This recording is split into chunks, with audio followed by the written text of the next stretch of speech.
can take a triangle and you can transform it into a pyramid. Three-dimensional object just by adding some darker places on a triangle? That's like freaking magic. This video is gonna teach you exactly how to shade a face in profile.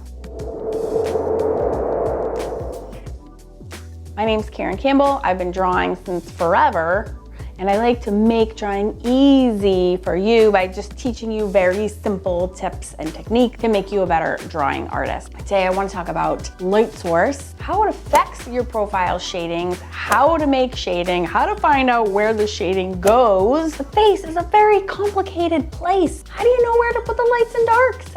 That's what I could never figure out when I was getting started. It was like, I know that I should be adding shading. I mean, look what shading can do for something. It can take a circle and it can literally transform it into a sphere or a ball or a three-dimensional object. How do you do that? So I was hell-bent on learning on how and where to put shadows in my faces. I wanted to know how to do that. And so I started by looking to artists that I admire for the answer. And it got me pretty far, actually, in my artistic journey. Well, let's take a look at some of the things that we can learn. So a great place to begin your face shading education is actually by using references from other people's work. Artists that you admire and trust to be successful at their work. So one of my favorite artists that I look up to is the artist Loish. And one of my favorite mixed media pieces I did based on her work. And if you look at them side by side, you can see the similarities and some of the influences that I took from her. But the biggest reason I used her piece as a reference for my own was to inform how and where I put the shadows on her face. Let me show you. So here's my mixed media girl, and you can see the making of her on my mixed media YouTube channel. And here is the reference that I use. So as you can see, when I picked this out, it's like I liked how she had some dramatic shading. And so when it was my turn to do my own piece, those were the main things that I was looking for. Okay, so this part was nice and dramatic, and there's some subtleties around her nose and around her mouth, and I tried to replicate that in my own work. So looking at other people's art as a way to influence or inform your decisions about where to put your own shading is a great place to start. And you know my friend that likes to help me with my shading exercises, right? You know, oh, what? Well, hello again, my friends. The concept of lights and shadows is a pretty easy one, right? In layman's terms, not artward term, you have a light source. In this case, it's my flashlight. And as my light source changes, the shadows on the face change. Okay, so your light can be coming from a window or the sun, or in this case, it's a literal flashlight. And every time that change of direction occurs on my light source, the shadows on the face will change as well. Now, this is not a difficult concept, but I just wanted to demonstrate it in real time because sometimes it hammers home when you're in the middle of a drawing. Like, you need to be thinking about an actual light source. That's number one. If you don't have a foam head and you don't have a light source, there is no reason for you to have to dream up your own shadow scenarios on your faces when you're drawing faces in art. Why? Because we have infinite information on the internet and in real life that will give us all the information that we need to draw lights and shadows on any face that we're drawing, but specifically today, a profile face. So the very first thing you need to do when you are drawing, even if you're using no reference to draw the face and you're just drawing a fun, whimsical, fun fab face, just having fun, you don't need a reference to draw a face because last week we learned how to draw a face from scratch, not using a reference. However, when it comes to adding lights and shadows, if you are in doubt and you're not sure where to go, all you have to do is pick up any single picture that is in black and white, and you can use that photograph to tell you where to put your shades and shadows. Today I'm going to be using this photograph. Now, a better reference would be a very strong contrasting black and white photo. She has very light skin, so it actually makes it a little bit harder, but you're gonna be following me anyways. So Where can you see? If you squint your eyes, sometimes that helps you visualize where the darker regions are, especially in very light-skinned people. But you can see off the bat, under her jawline is super dark, behind her ear. There is some very soft shading right here. So that's gotta go in by the nose. And sometimes it's so subtle, it's hard to even see it. Okay, we're gonna have some up here, around the eye, around the nose, under the mouth. Again, right on the cheek and then under the jaw. Okay, and like I said, sometimes it's so subtle. It's so subtle, but take any information that you can get and put it onto your drawing and you will have a beautifully shaded face. To shade using graphite, we're gonna shade the face that we drew last week in last week's video.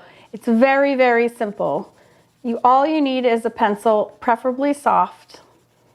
This is an 8H. I'm using it. This is from my drawing kit that I sell, my signature drawing kit that I sell through Jerry's Artorama. You need to put down a little bit of graphite. You can use a blending stump. And the blending stump's sole purpose is to smoosh your graphite around. That's all you need to create shading, is you need the ability to smoosh your graphite. If you got this, you can do anything. If you don't have a pencil set, you can do this with a regular pencil as well. You just might need to push down a little bit harder. But if you can get a big pile of graphite down on your paper, you can just scribble it off to the side, take your blending stump, and you're just smooshing it, guys, okay? It's really all there is to it. You can also color lightly if you need a darker area and your smooshing is still too light. You can always just scribble, scribble, scribble lightly, and then again, use your blending stump to smoosh it out. Okay, so even if you don't have an 8B pencil at your beck and call, you can have the same level of shading using just a number 2 school pencil, coloring it lightly, and then again, using your blending stump. You can also just use a finger, you can use a Q-tip to moosh that graphite around. So let's shade a profile face.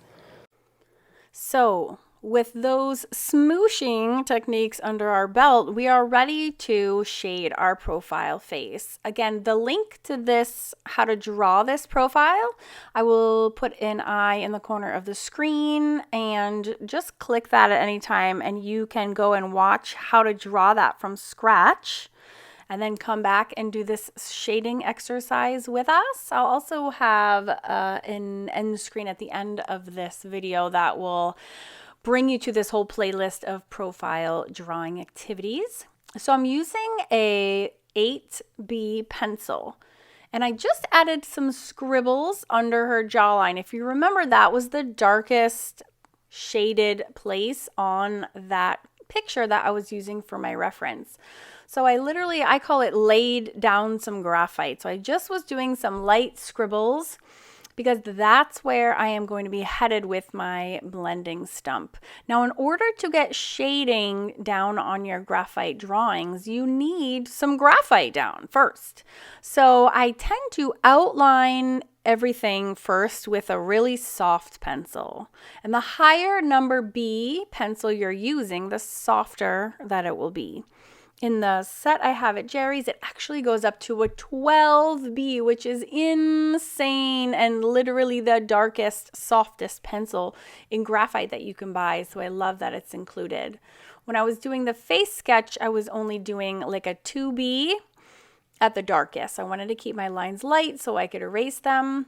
So now I'm going back and I'm tracing some of the outlines with my 8B. And I'm doing that very purposefully because I'm about to get my mushing on, you guys. We are smooshing.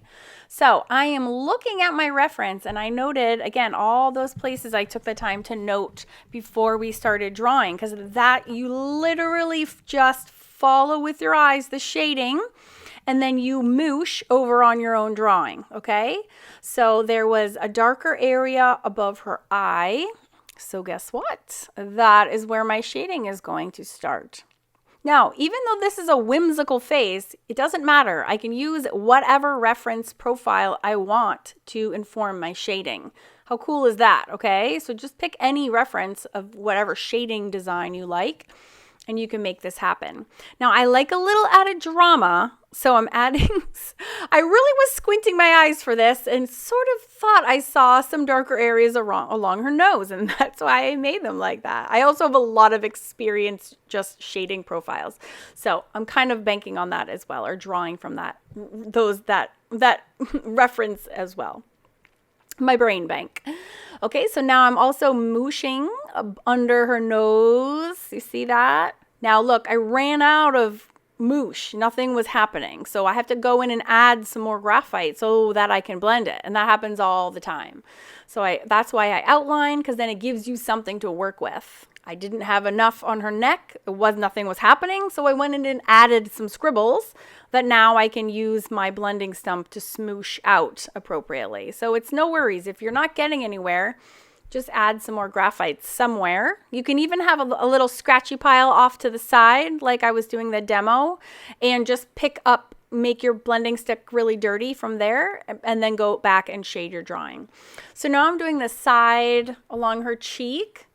Remember, that was just so slightly shaded there. So now I'm drawing from the graphite in her hair, hoping that my blending stump is nice and dirty, and I'm just doing this sort of circular lines. Now my paper I'm using is super smooth. It's like almost glossy, so it makes blending and shading actually very difficult.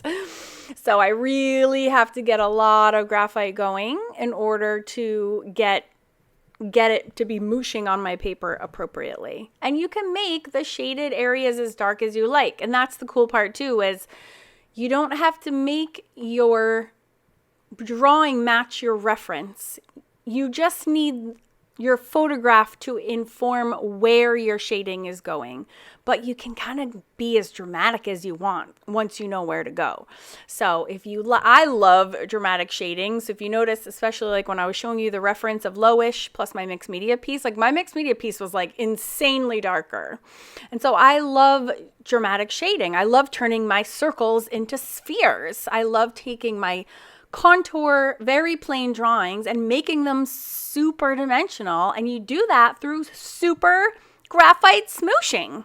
It's so fun. It's really, really fun. It's the most funnest exercise. You're really bringing your drawings to life and adding so much depth and so much dimension by simply making some areas darker than others. It is magical to me. And so I hope that some of this is contagious and that you will be inspired to go and give this a try for real on your drawings, because it's really, really cool to watch the transformation between kind of still life mannequin to like a much more realistic person. Now, again, this is a very whimsical, fantasy, like it's cartoony, stylistic drawing. This is my Fun Fab Faces style. This is named after my series of books that I've written to help the aspiring artists learn how to draw some basic faces, right? Because once you have those down, then you can go from there.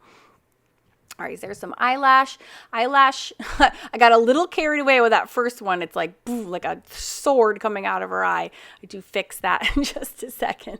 But again, I like big swooping eyelashes. I like dramatic shading. It all adds to the realism. Just a little bit of realism on a whimsical, fun fab face really punches it up, and it just takes your art to the next level. But it's not difficult if you know where to put your shaded regions. So grab a high contrasted black and white photo. Just make it in black and white. You can also pull up a color photograph and then maybe print it out in black and white on just using your printer settings. And the reason you're doing black and white is we only care about value. We don't care about color. We just want to see what is dark, what is light, what is gray, what is white. And that's all the information that we care about. So as you can see, there are 3 great ways to figure out the shading for your profile faces when you're drawing. Number 1, you can look at other artists' references. Number 2, you can look at photographs from real life. Or number 3, you can get a foam head and run this experiment on your own. And of course, I include shading guides in all of my books to help you with this very exact issue. We can have a quick reference guide. You know exactly where to put the shaded regions on your faces. I hope this video was so super helpful. If it was, please give it a like. Don't forget to subscribe, hit the bell to get notified when I release new videos every single Monday. But also stay tuned because next Monday, we are going to be talking how to draw different hairstyles in the profile perspective. I also have new episodes coming up on profile faces with expressions, how to color them in using different markers, and all sorts of good stuff coming up too. So I will see you next week. Here is a link to the playlist. If you press that, you can get caught up on all the videos before and after as new ones are released every week. Have an awesome week. I'll see you then.